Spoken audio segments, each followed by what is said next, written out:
Broncos country, what's up, guys? Ready to dive into the 2025 NFL season with that energy only Broncos fans have? Today's talk is serious and it's heating up. We're going to talk about our pair of offensive tackles, Garrett Bowles and Mike McGlinchey. They're basically the pillars of our offense. These guys are the wall protecting our quarterback Bo Nix, and without them, we wouldn't see those incredible plays that got us hyped up in 2024.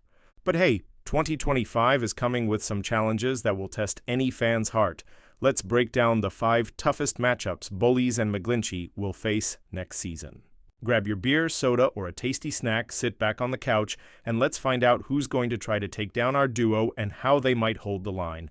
Broncos country, are you as hyped as I am? Then smash that like button to support the channel, subscribe, hit the notification bell, and come along with me. Which matchup do you think will be the toughest?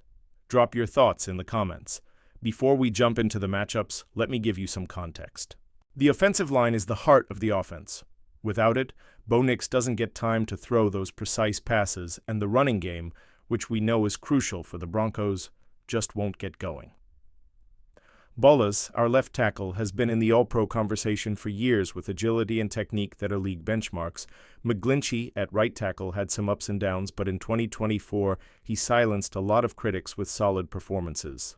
Together, they form a duo that can make a difference in a season where the AFC is more competitive than ever, but in 2025, they're going to face some of the craziest pass rushers in the NFL. So what are the 5 biggest challenges standing in the way of our offensive line?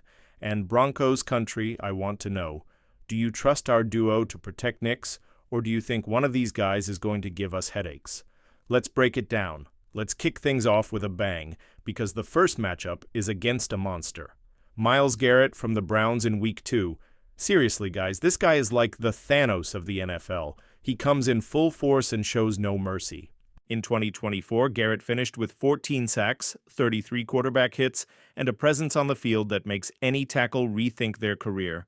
He's the guy who combines brute strength with a speed that doesn't make sense for someone his size. For our duo, especially Bowles, who usually faces the opponent's best pass rusher, this game is a trial by fire right at the start of the season. What makes Garrett so dangerous? First, he's got a ridiculous arsenal of moves. Spin move, bull rush, rip move. The guy does everything with surgical precision. He's also super smart, reads plays well, and adjusts his approach mid-snap. Bowles is going to have to use all the experience he's built since entering the league in 2017 to keep Garrett away from Nix. And McGlinchey? Well, he might get a little relief if Garrett focuses left, but the Browns have other edge rushers like Zadarius Smith who won't make life easy. Another important factor is the environment. This game is on the road, and the Browns crowd is insanely loud. Communication on the offensive line will be crucial to avoid false starts and withstand the pressure.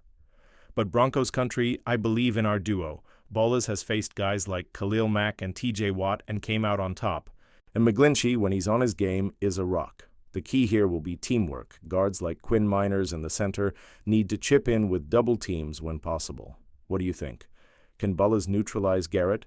And how will McGlinchey fare against the Browns line? Drop your predictions in the comments because I want to know what the fans are feeling about this showdown. Next on the list is a familiar name every Broncos fan loves to hate, Maxx Crosby from the Raiders. And believe it or not, we faced this guy twice in 2025s in weeks 3 and 12.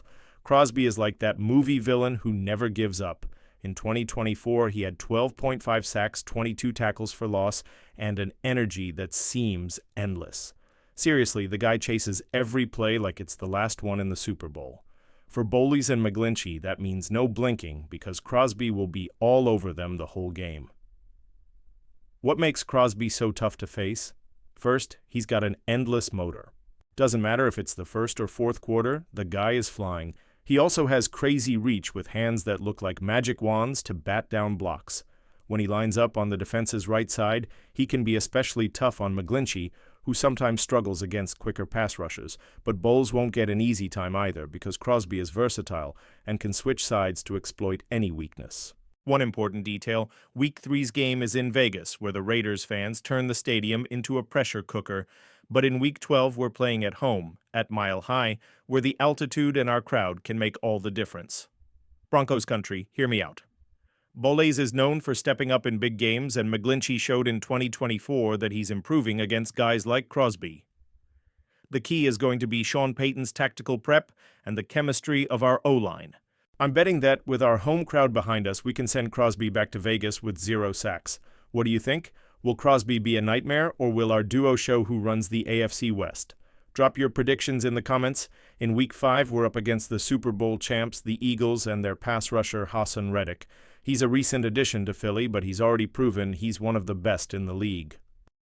In 2024, he had 11 sacks with the Jets before heading to the Eagles, and now, with a D-line that includes beasts like Josh Sweat and Brandon Graham, Reddick is even more dangerous. This is one of those games that could define our season, Broncos country. What makes Reddick such a problem? He's incredibly versatile. He can line up as an edge rusher or even as a linebacker, which throws off O-line reads. His first step quickness is unreal, and his bend makes tackles look like training dummies. Boles will need to use every bit of footwork that made him one of the NFL's best left tackles to avoid getting beat. McGlinchey on the right side could face Sweat or even Reddick if he switches sides, which means perfect O-line sync is crucial. And don't forget, the Eagles bring pressure from all angles. So Boles and McGlinchey won't just be dealing with Reddick. There'll be stunts and blitzes testing our entire line's communication. Playing on the road against a loud, hostile crowd adds even more pressure, but Broncos country, I trust our duo. Boles is at his peak, and McGlinchey is getting more solid every game. If Sean Payton builds a game plan with tight end chips and RB help, we can hold the line. What do y'all think? Can our O-line silence the Eagles stadium, or will Reddick go off? Let me know in the comments. In Week 4, we take on the Bengals at home, and the challenge is Trey Hendrickson, one of the most underrated pass rushers in the NFL.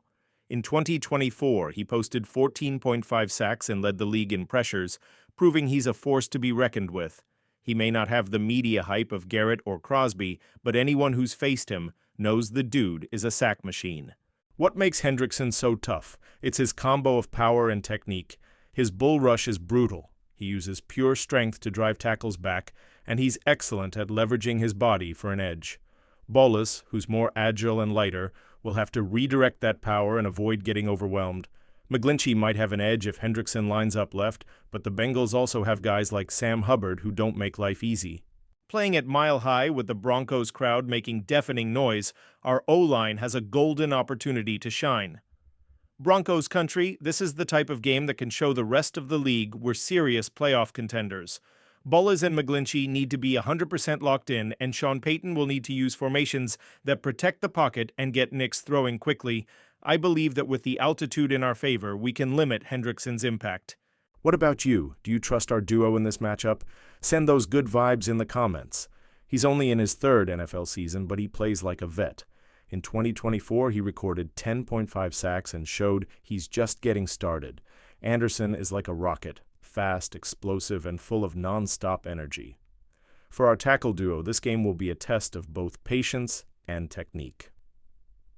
Why is Anderson so dangerous? His first step is almost unblockable, and his bend around the edge is elite.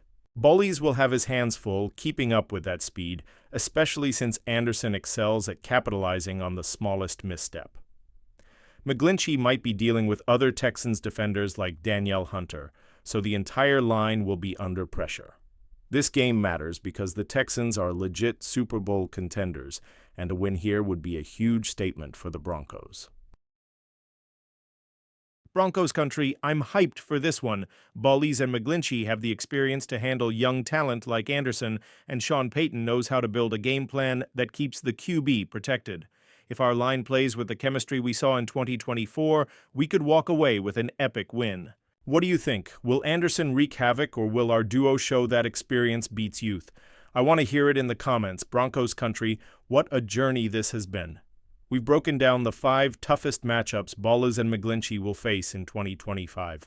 Myles Garrett, Max Crosby, Haason Reddick, Trey Hendrickson, and Will Anderson Jr. Each of these guys is a legit threat, but I believe in our duo. They've got the technique, the experience, and the support of the best fans in the NFL to hold the line and protect Bo Nix.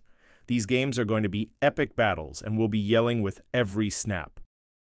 Now it's your turn. Which of these matchups do you think will be the hardest? And who's going to shine brighter, Bullies or McGlinchey? Drop your thoughts in the comments because I read everyone and love interacting with the fan base. Don't forget to smash that like button, subscribe to the channel, and turn on notifications so you don't miss a single video. The 2025 season is almost here, and we're going to live every moment together. Broncos country, it's us! Let's ride! Thanks, y'all. Stay tuned for the next video and let me know what you want to see on the channel. Should we do a breakdown of the run game or the Broncos secondary? You decide. Broncos country, until next time, let's cheer our hearts out. We're in this together. Go Broncos.